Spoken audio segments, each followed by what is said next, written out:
குருவடி சரணம் திருவடி சரணம். ஆக்கமும் ஆன்மீகமும் ஒரு அற்புதமான துளி நேர்களே இந்த பாதாம் ஆயில் எவ்வளோ சொன்னாலும் தகும்.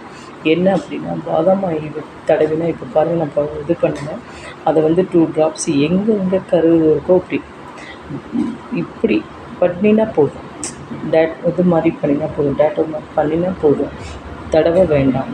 அது உடனே உறிஞ்சிட்டு கரு உப்பாக இருக்கிறதெல்லாம் போயிடும். அதுக்கப்புறம் அது என்ன அப்படின்னா, நல்லா பாதாம் ஆயிலை ஹீட் பண்ணுங்கள். அதில் ஒரு கைப்பிடி அளவு கருவேப்பிலை போடுங்க, கொத்தமல்லி ஒரு கைப்பிடி அளவு போடுங்க, முருங்கைக்கீரை ஒரு கைப்பிடி அளவு போடுங்க. நல்லா இது பண்ணவும் எலுமிச்சம்பழம் தோலை சீச்சிக்கோங்க. அதை போட்டு நல்லா ஒரு 5 நிமிஷம் கொதி வரவும் அமர்த்திடுங்க. அதை வடிகட்டிட்டு பண்ணால் அப்ளை பண்ணி பாருங்கள். அருமையான ஒரு இதை விட ஒரு இது கிடையாது. எப்போல்லாம் நம்ம முகத்துக்கு மசாஜ் பண்ணணுமோ அதை தடவிட்டு பண்ணணும், அவ்வளோ நல்லது. கழுத்துக்கு கீழே கருப்பு, தொடைக்கு கீழே கருப்பு, எங்கெங்கே கருப்பு இருக்கோ செய்யலாம், கருமை போயிடும். இது தொடர்ந்து செஞ்சுட்டு வாங்க. அதுக்கப்புறம் ஒரு 1/2 hour கழித்து இது பண்ணிங்கன்னா பளிச்சுன்னு வந்துடும். நீங்கள் செஞ்சு பாருங்கள்.